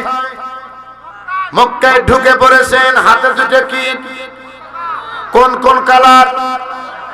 সাদা কালো। ভিতরে ঢুকে পড়েছেন মানবতার নবী। কাবা শরীফের ভিতরে ঢুকলেন, গিয়ে দেখে মূর্তি। নবীজি আমার ভাঙা আরম্ভ করলেন, সাহাবীরাও সাথে লেগে ভাঙলো। আর বাংলাদেশে মূর্তি বিরুদ্ধে কথা বলার জন্য আলেমরা জেলে গেল। মামুনুল হক নিজের হালাল স্ত্রী নিয়ে রিসোর্টে গেছে। সাংবাদিক জিজ্ঞাসা করে, কাবিলনামা আছে নাকি? যদি প্রশ্ন করা যেত সাংবাদিককে, আপনার মা বাবা যে জন্ম দিয়েছে আপনার কাবিলনামা কই? কথা কন না কেন? এত বড় স্পর্ধা কে দিয়েছে? সংগ্রামী ভাইয়েরা আমার, জেনে রাখো জয়পুরহাটের মুসলমান নরনারী, আমরা যা বলেছি হিসাব করে বলেছি। মানবতার পরম বন্ধু বিশ্ব নবীজি তিনি ভিতরে যা মূর্তিগুলো ভাঙলেন। আর যে মূর্তির জন্য আলেমরা জেল খাটলো, 5ই আগস্টে দেখলাম ওই মূর্তির গাড়ির উপরে উঠে ছেলেরা পেশাব করে দিচ্ছে, টেনে নামিয়েছে, আর দাঁড়ায় থাকতে দিবে না। আল্লাহ পাক ডেকে বলেছেন, আমি যারে ধরি কেউ তারে ছাড়াতে পারে না। সংগ্রামী ভাইয়েরা আমার, বিশ্ব নবীজি সাহাবীদের নিয়ে নামাজ আদায় করলেন। সুবহানাল্লাহ। কি আদায় করলেন? নামাজ আদায় করলেন। মানবতার নবী 2 রাকাত নামাজ পড়লেন। আস্তাইনু বিস-সাবরি ওয়াস-সালাহ। ও নবীজি, ধৈর্য এবং নামাজের মাধ্যমে তুমি আমি আল্লাহর কাছে চাও। সুবহানাল্লাহ বললেন না? নবীজি আমার চাইলেন। এবার সাথীদেরকে নির্দেশ দিলেন, তাড়াতাড়ি একটা মঞ্চ তৈরি করো, এই মঞ্চে দাঁড়ায় আমি বিজয় ভাষণ দেব। সুবহানাল্লাহ। এইবার আসল কথা আয়াতের সঙ্গে মিলায় দিব, ভালো করে খেয়াল করেন। আল্লাহর নবীজি তিনি বিজয় হজের বিজয় ভাষণের জন্য একটা মঞ্চ বানালেন। নবীজি বক্তব্য দিবেন। যাদের সামনে বক্তব্য দিবেন তারাই 13 বছর নবীকে অত্যাচার করেছে। তাদের সামনে নবীজি এখন বক্তব্য দিবেন। যারা তার আপন চাচা আমির হামজার কলজাটা ছিঁড়ে বের করে চাবায়া খাইতে পারে নাই, বমি করে ফেলে দিয়েছে, নবীজি আজকে বক্তব্য দিবেন তাদের সামনে। যারা বেলালকে মেরেছে, খাব্বাব খোবায়েবকে মেরেছে, সুমাইয়ার লজ্জাস্থানের ভিতরে বল্লম ঢুকায় দিয়েছে, ওরাই আজকে সামনে বসে আছে। ভালো করে বুঝবেন ইসলাম কারে বলে। আল্লাহর নবী জিজ্ঞাসা করলেন, তোমরা আমার কাছে কি আশা করো? বলে, আমরা তোমার কাছে আশা করি তুমি রাহমাতাল লিল আলামিন, তুমি আমাদের ক্ষমা করে দিবে। সুবহানাল্লাহ বললেন না? আমার নবী ডেকে বললেন, যাও কয়েকজনের নাম বাদ দিয়ে মানবতার নবীজি তিনি সাধারণ ক্ষমা ঘোষণা করে দিলেন। খুদিল আফওয়া, হে নবীজি ক্ষমার নীতি অবলম্বন করুন। প্রিয় জয়পুরহাটবাসী, আপনাদের কাছে বিনয়ের সঙ্গে অনুরোধ, বাস্তব জীবনে চলতে ফিরতে মাইন্ড করেন না। ওই পিছনের লোক আসা দেখলেই গত বছরের কথা মনে পড়ে। না না না, আমি তো চিন্তা এখনকার কথা বলিনি, গত বছর, বিগত বছরগুলোতে কানের কাছে এসে বলছে, হুজুর পুলিশ, কথা কয় না, ড্রাইভার মেসেজ পাঠাচ্ছে যে অমুক জায়গায় আপনাকে আটকানোর প্ল্যান করতেছে। আমি বলে দিতাম, তুমি গাড়ি নিয়ে চলে যাও, আমি কোথায় যাবো তা জানি না, তুমি তাড়াতাড়ি এলাকা ছেড়ে চলে যাও। চলে যেত। বারবার বুঝানোর পরও তারা বোঝে নাই, তারপরও আলেমদের অত্যাচার করতো, মাহফিল বন্ধ করে দিত। আল্লাহ পাক ডেকে বলেছেন, ফাইনা তাযাহাবুন, যাবা কোথায়? যাওয়ার তো রাস্তা নাই, রাস্তা হলো একটা, সেই রাস্তার নাম হলো কবরের রাস্তা, সিরাতুল মুস্তাকিম। জোরে বলেন ঠিক কিনা? এত লাফালাফি করলে বিপদ। গতকালকেও বলেছি, আজও বলে যাচ্ছি, সাপ আর ব্যাঙের মধ্যে ছিল বন্ধুত্ব। কার মধ্যে? সাপ আর ব্যাঙ দুজনে একসঙ্গে কথা বলতেছে। দেখবেন বড় মানুষের সঙ্গে ছোট মানুষের যদি বন্ধুত্ব হয়, যদি হক কথা বলে, দেখবেন ছোটটারে লাথিতে সরাই দেন। আমি গাঁজা খাই না, কি খাই তা আমি জানি না, কালেকশনের কথা বলতেছে। না না না ভাই, কই আসেন হারুন ভাই। না, ওই আমি বুঝতে পেরেছি, বোঝেন না কেন? আমি তো ওয়াজ করি, তো ওয়াজ করি না। ওনাদের উচিত ছিল যে আর বেশি না, 10টা মিনিট অপেক্ষা করা। বলেন ঠিক কিনা? যেটাই হোক, কালেকশন কিভাবে হবে? কালেকশন কিভাবে হবে হারুন ভাই? না না, বলেন কিভাবে হবে? একটা মুসল্লি ওঠে নাই, যাবেও না। আপনারা কি যাবেন? প্লিজ যাবেন। ওনাদের কাছে কিভাবে নেবেন? রুমাল পাঠিয়ে দিবেন? তো রুমাল পাঠিয়ে দেন, কোনো কথা নেই, খেলা হবে। ঠিক কিনা বলেন? আপনাদের যে দ্বিতীয় বক্তা আনসারি আমাকে বলছে, ভাই আপনার একটা জনপ্রিয় ইসলামিক গান ছিল, এই গানটা আমি শুনতে পারলাম না, একটু গানটা গাবেন। সুবহানাল্লাহ। আমি বললাম, ওয়াজের তালে সব ভুলে গেছি, আর গানের কথা মনে পড়ে না। আমার বন্ধুগণ, আমি চেষ্টা করবো একটা কলি হলো আপনাদের বলার জন্য। আলহামদুলিল্লাহ। আপনারা কি রাগ করলেন? আপনাদের পকেটে হাত দিবেন, যার যা বের হয়, তবে বিড়ি সিগারেট আশা করি আপনারা বের করবেন না। এটা বের না করে যদি কিছু থেকে থাকে কানের কাছে বারবার ওহি আসতেছে, তখন তো বিপদ। ভাবলাম যে না, এই ভরা মাঠেই দেওয়া দরকার। কি বলেন স্যার?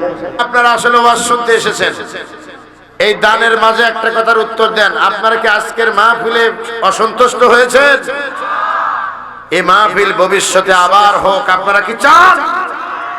ওই যে হারুন সাহেব 4 বছর আগে থেকে আমাকে আমাকে আমাকে আহ্বান করেছে, কিন্তু দুর্ভাগ্য মাহফিলে আমাকে আসতে দেওয়া হয়নি, অথবা যে কোনো পরিবেশের কারণে আমি আসতে পারিনি। আজকে যেহেতু এসেছি 24-এর স্বাধীনতার পরে, শুধু জয়পুরহাট নয়, বাংলাদেশের যে কোনো প্রান্তে কোরআনের কথা হবে, বাধা আসলে সেখানেই প্রতিরোধ গড়ে তোলা হবে। বলেন ঠিক কিনা? আপনার রাজি তো? ইনশাআল্লাহ, ইনশাআল্লাহ বলেন। আমার বন্ধুগণ, কাপুরুষের মতো 500 বছর বেঁচে থাকার মধ্যে কোনো সফলতা নেই, বরং সিংহের মতো মাথা উঁচু করে 1 ঘন্টা আমরা বাঁচতে চাই। বলেন ঠিক কিনা? ইনশাআল্লাহ পারবেন তো? আল্লাহ কবুল করেন, বলেন আমিন। জি, কালেকশনটা দিবেন। আমি কিন্তু আবেগ নিয়ে, ভালোবাসা নিয়ে বলেছি। ওরা বক্তা সিলেক্ট করে দাওয়াত দিয়েছে, আপনারা কি অখুশি হয়েছেন? সুতরাং আপনারা 10 টাকা হলেও দিবেন। আর মা বোনদের কাছে অনুরোধ, আপনাদের কাছে যারা গিয়েছে কালেকশন করে কর্তৃপক্ষকে দিয়ে দিবেন। আমি কর্তৃপক্ষের কাছে অনুরোধ করব, আপনারা প্রতি বছর কোরআনের মাহফিলের আঞ্জাম দিবেন এবং ভালো ভালো আলোচক নিয়ে এসে এলাকার মানুষকে কোরআন শোনাবেন। বলেন ঠিক কিনা?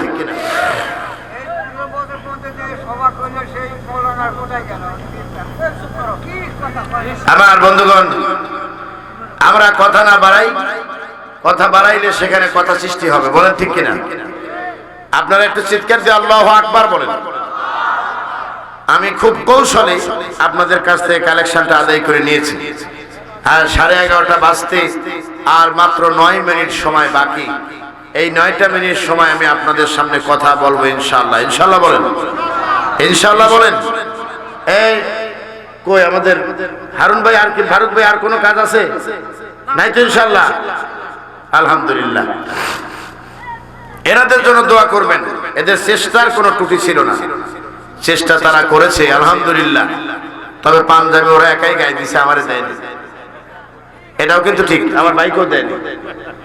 আমি আপনাকে একটা আনসারকে একটা, আমি আর আপনার পাশে যে 2জন বসে আছেন আমার সিদ্ধ গেস্ট, আমি 4টা পাঞ্জাবি আমি যত সময় আপনাদের কাছে পৌঁছাই দিই। আল্লাহু আকবার বলেন। আমি কথাটা যেটাই বলেছি আমি উদ্ধ করছি। আমি হারুন ভাইকে বলবো আমারটা বাদ রেখে ওনাদেরকে দিয়ে দিন। আমি বলি শোনেন, আপনি দিতে চাইছেন, আমরা পেয়েছি, আমারটা যদি গ্রহণ করেন আমি খুবই খুশি হব। আলহামদুলিল্লাহ, আলহামদুলিল্লাহ। হারুন ভাই, আমার গাজীপুরের ইএমএস অর্থাৎ মাল্টিফ্যাপসের মসজিদে আপনি যাবেন, জুমার নামাজ আদায় করবেন, আমার সঙ্গে লাঞ্চ করবেন। যদি কখনো ঢাকায় যান ইনশাআল্লাহ যোগাযোগ করে আমার জুমা মসজিদে নামাজ আদায় করবেন ইনশাআল্লাহ। ইনশাআল্লাহ বলেন।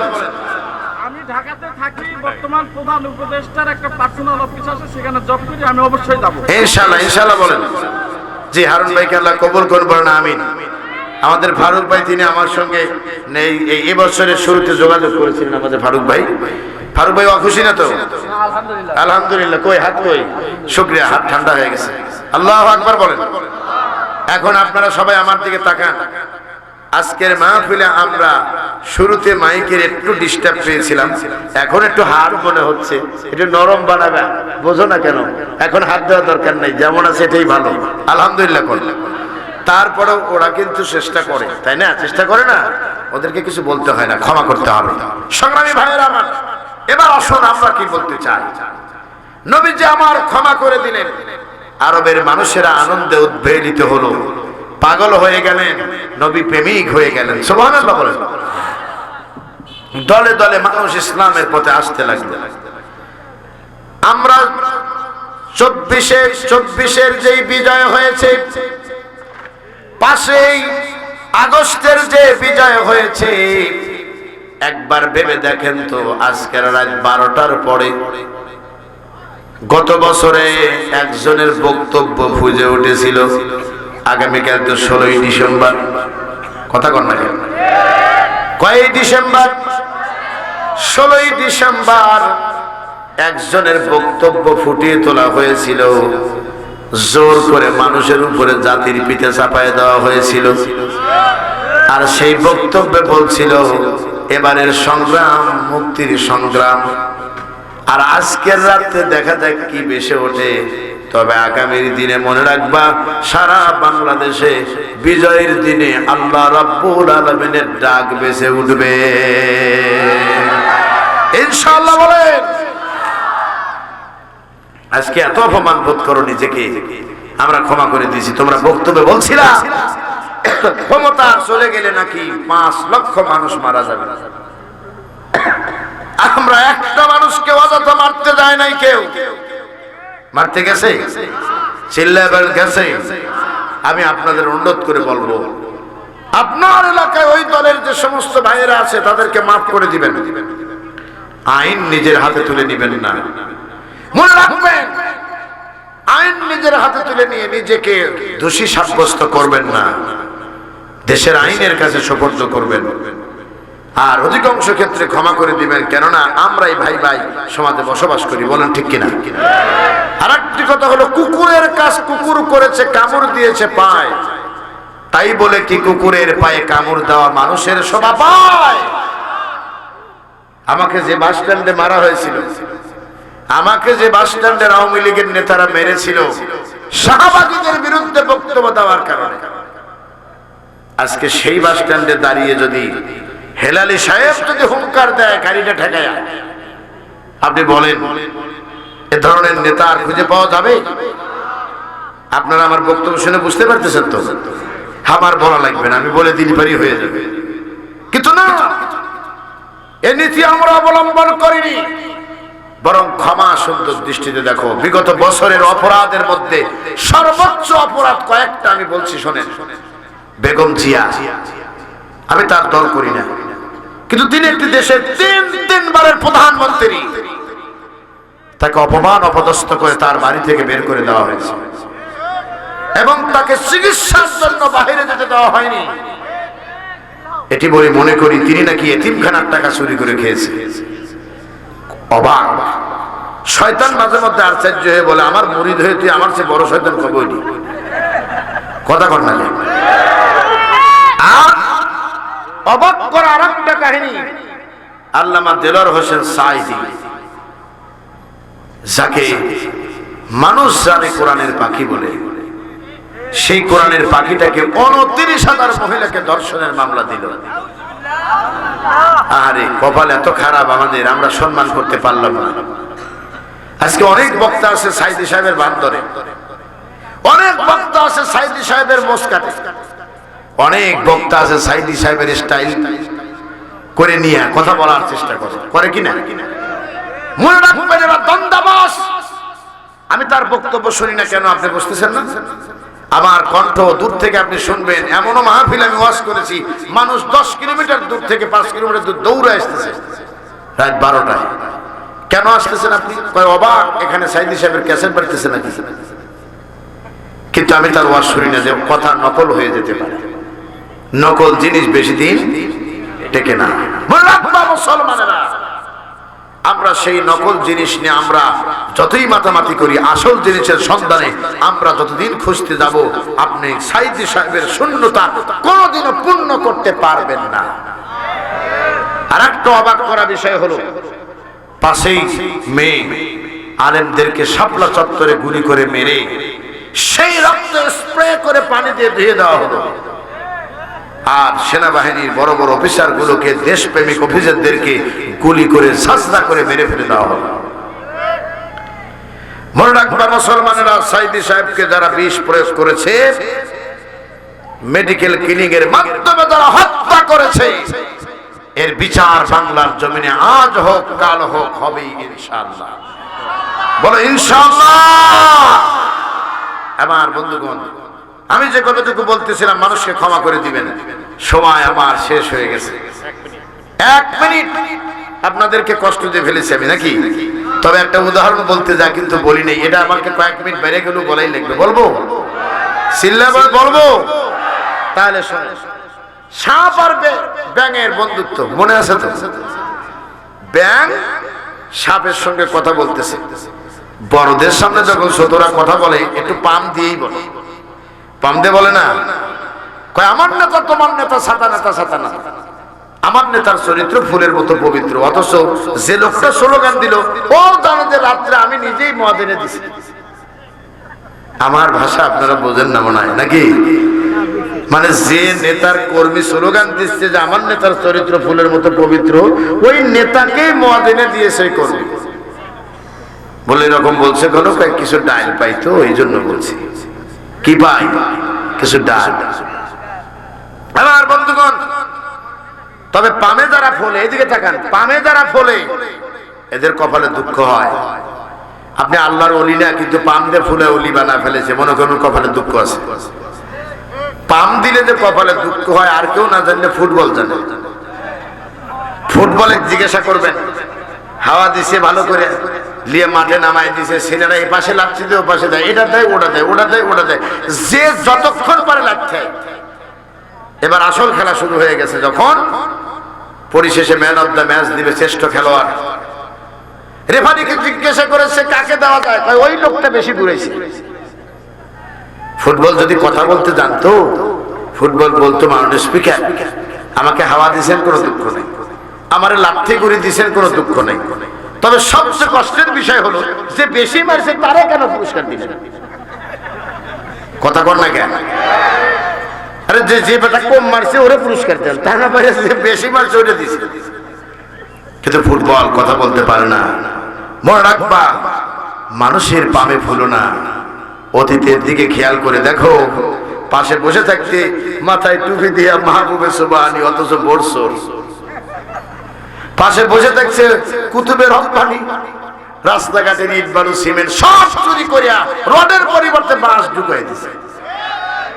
আল্লাহর ওলি একেবারে নিষ্পাপ, সালমান এফ রহমান কামায়া কুমাইয়া হুমান রওনা দিছে সদরঘাটের দিকে। যা দেখে বেআইনি মন্ত্রী একসাথে, আইন মন্ত্রী না বেআইনি মন্ত্রী। প্রিয় ভাই সব, আমি আবার ওয়াজ মনে হয় আপনাদের নতুন শুরু হলে এরকম মনে হইতেছে নাকি? আচ্ছা থাক থাক থাক থাক মুরব্বী, আর আগে বলা, আরে রাখেন না মিয়া, কেলা হবে। হ্যাঁ মাকরাস করে বলেন কি হবে? না হইতেছে না, না না ভাই নাই, একটু ভালো করে বলতে হবে খেলা হবে। হ্যাঁ মাকরাস করে বলতে হবে। ওবায়দুল কাদের মাকরাস করে বলতো, ফখরুল মিয়া, ফখরুল সাহেব জ্বালা অন্তর জ্বালা, এক্সপ্রেস হয়ে করেছি, বঙ্গবন্ধু টানেল করেছি। কথা কর না, বঙ্গবন্ধু টানেল করেছি, পদ্মা সেতু করেছি, সাইলেন্ট করেছি, কত কিছু, আহা জ্বালা অন্তর জ্বালা। দেখতে দেখতে 15 বছর, সামনে আরো 5 বছর, মানুষ বাঁচে কত বছর? আল্লাহ কয় বাঁচার স্বাদ মিটিয়ে দিতেছি, দাঁড়া। টার্গেট ছিল 2041, 2024-এ 17 বছর আগে উইকেট শেষ। আল্লাহ কয় অকালে গর্ভপাত করে দিলাম, করে কিনবে খাওয়া। এখন বলেন ঠিক কিনা? এ মালিক কে? এর আওয়াজ দেওয়ালো তিনি কে? ওই আল্লাহর প্রতি বিশ্বাস আছে তো? সাপ আর ব্যাঙ কিন্তু দুজন কথা বলতেছে, খেয়াল আছে তো? সাপ ডেকে বলছে দোস্ত বলো, কয় তোমার কিছু প্রশংসাও আছে আবার কিছু ব্যাড রিপোর্টও আছে। কি? কয় তুমি যখন চলো আঁকা বাঁকা হয়ে, দেখতে খুব সুন্দর দেখা যাচ্ছে, একেবারে শরীরটা যেন তেল দিয়ে দেওয়া, একেবারেই তৈলাক্ত শরীর, পানিও লাগে না। তো তোমার সব আচরণ ঠিক, কিন্তু মাঝে মধ্যে ফোঁস করে ওঠো, এটা কিন্তু বেশি ভালো না। কয় তাই নাকি? বলে হ্যাঁ। বেয়াদব, আমার সামনে তুই আমার ভুল ধরিস? কথা কি বুঝতে পারছেন? ফোঁস করে উঠছে, দেখছো আবার সেই কাম। লাভ দিয়ে ব্যাংক পাশেই ছিল মানে পুকুর, পুকুরে গিয়ে পড়েছে। ব্যাংক যেই সরে গেছে, পাশেই ছিল এক রাখাল, হাতে ছিল হেদায়েতুল্লাহ, নাম তার লাঠি, হাতে নিয়ে ঘুরে তাকায়, দেখে সাপ মাথা উঁচু করে আছে, মারছে একটা গাড়ির উপরে। মার খাওয়ার পরে সাপ তখন মাথা উঁচু না নিচু? কথা বলেন, মাথা উঁচু না নিচু? সোজা হয়ে শুয়ে আছে, সাপ তখন সিদরাতুল মুনতাহায় চলে গেছে। কিছুক্ষণ পর ব্যাং মাথা উঁচু করে আস্তে আস্তে আস্তে আস্তে উঠেছে।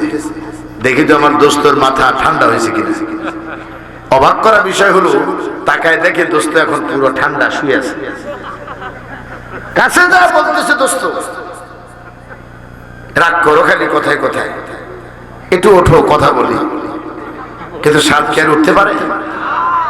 তখন এদিক ওদিক কাপাকুপি করে দেখে সাপ আর দুনিয়ায় বেঁচে নাই, মারা গেছে। বসে দোস্ত একটা কথা বলি, মরেই তো গেছে, তাও বলি শোনো। কি বলে? সেই সোজা হইলে ঠিকই, কিন্তু সময় মতো হলে না, অসময়ে হলে গাড়ের বাড়ি দিয়ে গাড় ভেঙে দিছে। আওয়ামী লীগের ভাইয়েরা হেদায়েত হয়ে গেছে, এমন হেদায়েত হয়েছে আর এসে মাথা উঁচু করে দাঁড়ায় না। এত নিষেধ করেছিলাম, কোরআনের মাহফিল বাধা দিও না, আলেমদের অপমান করো না, টেন্ডারবাজি করো না, সিট বাণিজ্য করো না। কথা বলেন ঠিক কিনা? এত কিছু মানে নাই। ঠিকই ঠান্ডা হলো, আবার মাথা উঁচু করে কবে দাঁড়াবা? জাতির মানুষ হয়তো আর সে সুযোগ দিবে না। চিল্লায় বলেন ঠিক কিনা? আমার বন্ধুগণ, আপনারা আমার বক্তব্য শুনেছেন দীর্ঘ সময়, আপনারা কি আমার উপর রাগ করছেন? রাগ করবেন না, আমার জন্য দোয়া করবেন। আবার কবে দেখা হবে জানি না। না, এত প্রশ্নের উত্তর দিতে তো অবস্থা খারাপ হয়ে যাবে। হ্যাঁ, এদিকে থাকেন। আমার টপিক শেষ করতে 3 দিন লাগবে জনাব। খুদিল আফওয়া, খুদিল আফওয়া, ক্ষমার নীতি অবলম্বন করুন। 2 নাম্বার হলো ওয়ামুরু বিল মা'রুফ ওয়ামুরু বিল উরফি, সৎ কাজে আদেশ দাও। তার একটা পয়েন্ট, ওয়ারিদ আনিল জাহিলিন, আর জাহেলদেরকে এড়িয়ে চলুন।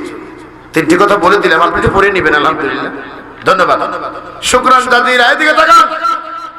প্রশ্ন আমার কাছে এসেছে, যেটা আমি জানি না কোনো বিতর্কিত প্রশ্ন আছে কিনা। বিতর্কিত প্রশ্ন এড়িয়ে চলা আমাদের জাতীয় কমিটির নির্দেশ। কথা কি মন থাকবে? আমি সম্মানের সাথে পড়ব, যদি বিতর্কিত বিষয় দেখে তাহলে কিন্তু এড়িয়ে যাব, কোনো উত্তর দেব না। মন থাকবে? কেন বিতর্ক সে আরো ফিতনা সৃষ্টি করবে। বলেন ঠিক কিনা? 1 নাম্বার প্রশ্ন একান্তই ব্যক্তিগত। স্মার্টফোন ছবি উঠানো কতটা যুক্তিসম্মত? ছবিটা হতে পারে নিজের অথবা অন্যের, বিনা কারণে ছবি উঠানোটাই জায়েজ নেই।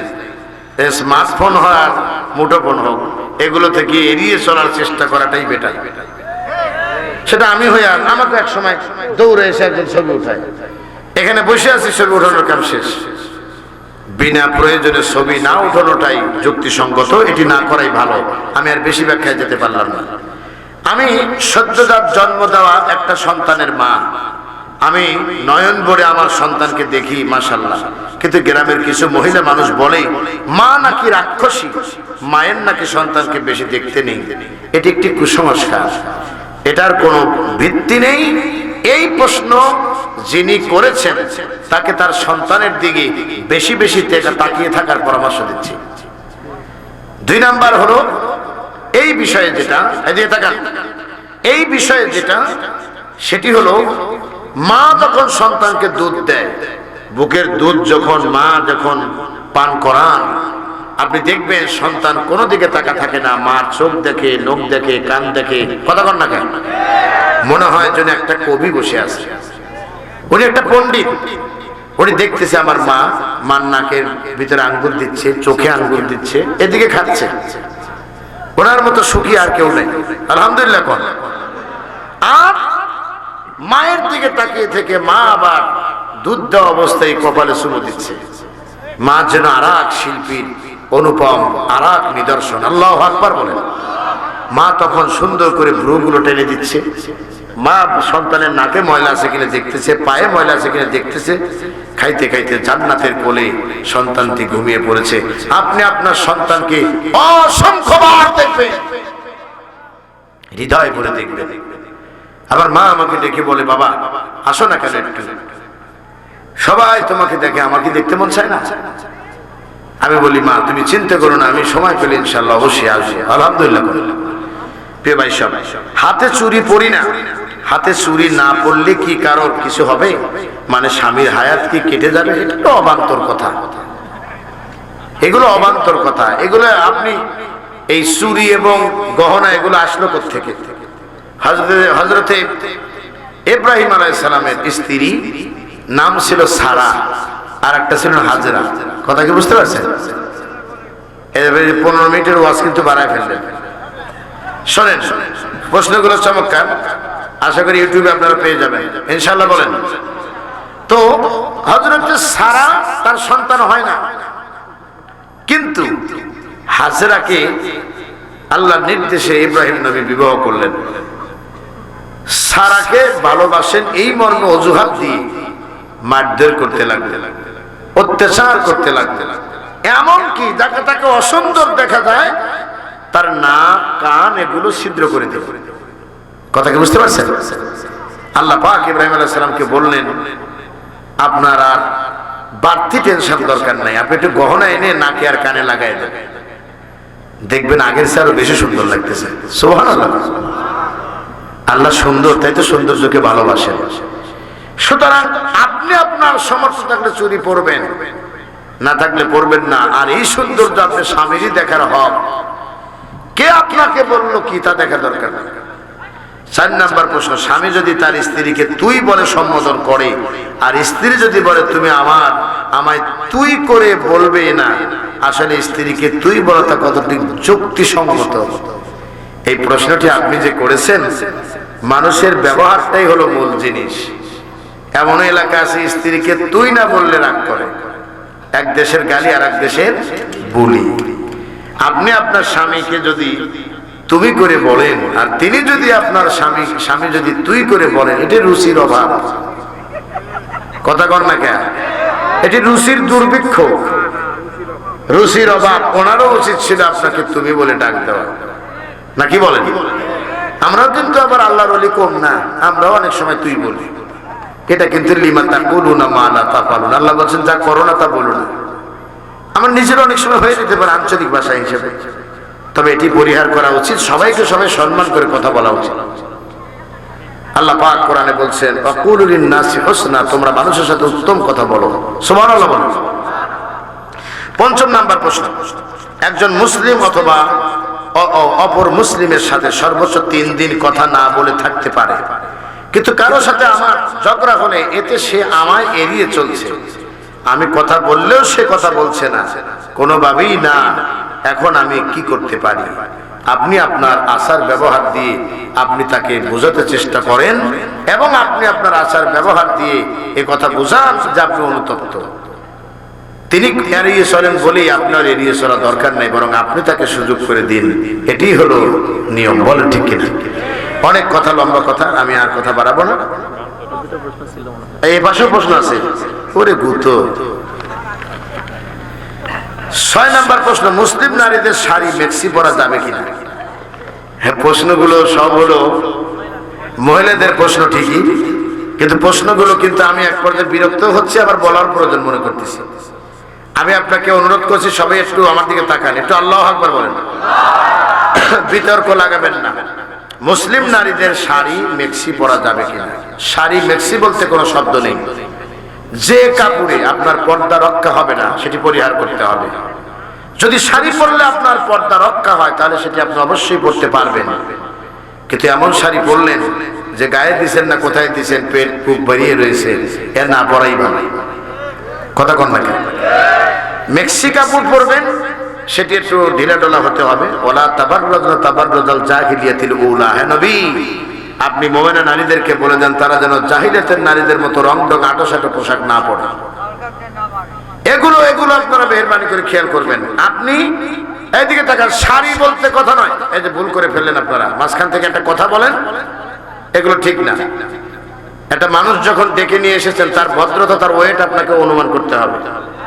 আমি কথা বলতেছি, আপনাকে এত সহজে মেনে নিয়েছি আমি, আপনাকে বুঝতে হবে যে আমাকেও তার ভদ্রতা বুঝতে হবে। বলেন ঠিক কিনা? আমি যেটা বলতেছি দেখেন, মেক্সি এবং শাড়ি বলতে কোনো কথা নয়। আপনি বোরকাও যদি টাইট ফিটিং পরেন তাও হারাম। বোরকা তো আর মেক্সির মতো না, শাড়ির মতো না, কিন্তু টাইট ফিটিং যদি হয়ে যায় এটা হারাম। এটা কি?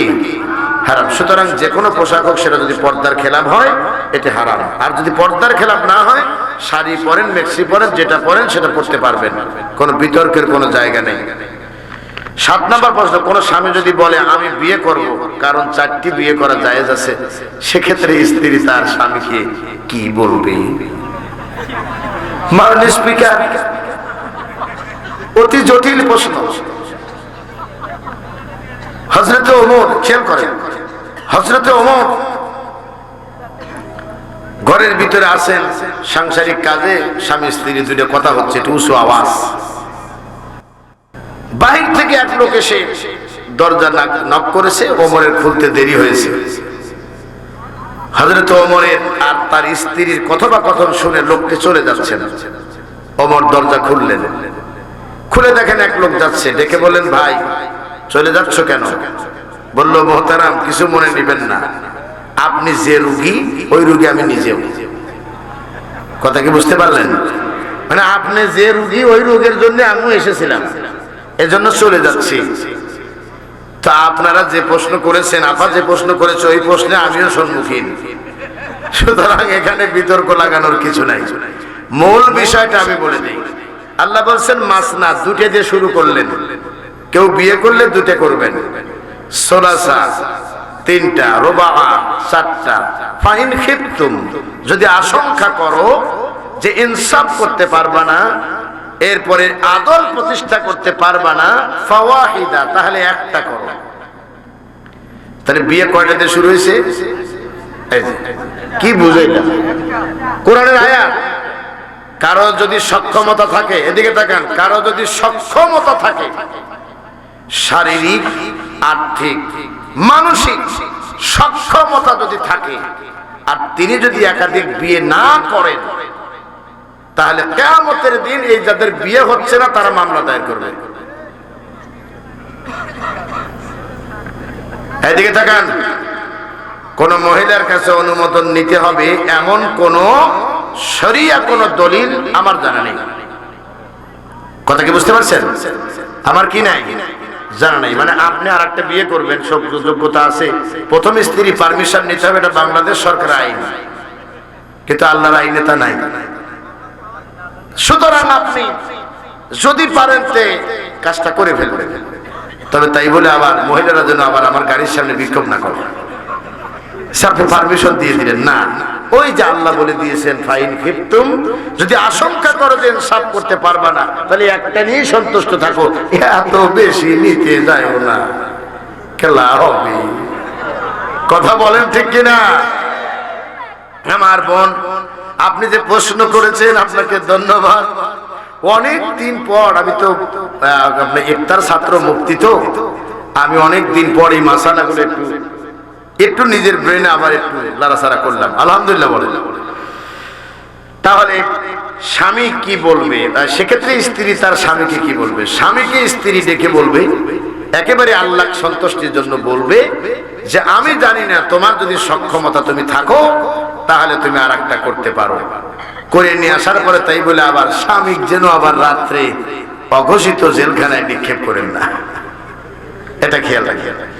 8 নম্বর প্রশ্ন, ঘরে স্বামী স্ত্রী থাকার সঙ্গে যদি কোন নারী বা পুরুষ বাহিরে কোন পর নারী ও পুরুষের সাথে শুধুমাত্র ভালো লাগার জন্য কথা বলে, তবে তা ইসলামের দৃষ্টিকোণ থেকে কি বলে? এটা হারাম, এটা হারাম।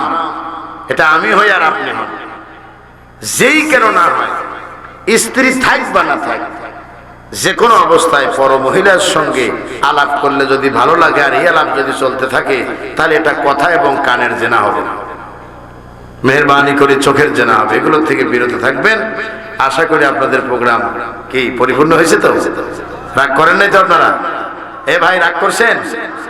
আগামী দিনে আবার এই মাহফিল হোক ভালোভাবে, এটি কি আপনারা চান? ইনশাআল্লাহ আল্লাহ কবুল করেন, জোরে বলেন আমিন। না, কান আসলে বলার সময় নেই, খায় ফেলে দিছে সময়, হালকা একটু। আশুগুন যত বাধা, যত ঝড় সাইক্লোন, রাসূলের পথে মোরা চলবই, এ জীবন বাজি রেখে দিনের নিশান মোরা বাংলার আকাশে উড়াবই। আশুগুন যত বাধা, যত ঝড় সাইক্লোন, রাসূলের পথে মোরা চলবই, এ জীবন বাজি রেখে দিনের নিশান মোরা বাংলার আকাশে উড়াবই। মোরা কামানের মুখোমুখি দাঁড়িয়ে, মোরা কামানের মুখোমুখি দাঁড়িয়ে আল্লাহু আকবার বলবো। আসুগুনা যত বাধা যত যার সাইক্লোন, রাসূলের পথে মোরা চলবই। এ জীবন বাজি রেখে দিনের নিশান মোরা বাংলার আকাশে উড়াবই। আমাদের দেহে বয় জেহাদি রক্ত, প্রাণে প্রাণে বিপ্লবী জঙ্কার, চিল্লাবান আল্লাহু আকবার। তাকবীর তাকবীরে বাতিলের মসনদ, কত ভেঙে করেছি যে চুরমার, কত ভেঙে করেছি যে চুরমার। এই শির অবনত আল্লাহর কাছে, তবু নয় কোন তাগুদের কাছে, ঠিক না? শহীদ কাফেলা নিয়ে যাবে জানি একদিন মকসুদে মঞ্জিলে পৌঁছে, মকসুদে মঞ্জিলে পৌঁছে। আমাদের ছোট হৃদয়ে, আমাদের ছোট হৃদয়ে রাসূলের প্রেম ছবি আঁকবো। আসুগুনা যত বাধা যত ঝড় সাইক্লোন, রাসূলের পথে মোরা চলবই। এ জীবন বাজি রেখে দিনের নিশান মোরা বাংলার আকাশে উড়াবই। কালেমায়ে শাহাদাতে জপে জপে আমরা বেরিয়ে পড়েছি পথে পথে, জোরে বলেন ঠিক কিনা? কেদো না মাগো যেতে যেতে দাও পীরিমা শায়েখদের সাথে, পীরিমা শায়েখদের সাথে। বাতিলের পিঞ্জায় বিশ্ব মুসলমান, কান্নায় বইছে নীলাকাশ, জোরে বলেন ঠিক কিনা? আমরা ফোটাবো হাসি মাজলুম মায়ে মুখে, মুখে জারু তুলেছি বিশ্বাস, মুখে জারু তুলেছি বিশ্বাস। পৃথিবীর ও মানিসা, পৃথিবীর ও মানিসা, সত্যের আলো দিয়ে গুছাবো। আসুগুনা যত বাধা যত ঝড় সাইক্লোন, রাসূলের পথে মোরা চলবই। এ জীবন বাজি রেখে দিনের নিশান মোরা বাংলার আকাশে উড়াবই। মোরা কামানের মুখোমুখি দাঁড়িয়ে, মোরা কামানের মুখোমুখি দাঁড়িয়ে আল্লাহু আকবার বলবো। আসুগুনা যত বাধা যত ঝড় সাইক্লোন, রাসূলের পথে মোরা চলবই। এ জীবন বাজি রেখে দিনের নিশান মোরা বাংলার আকাশে উড়াবই।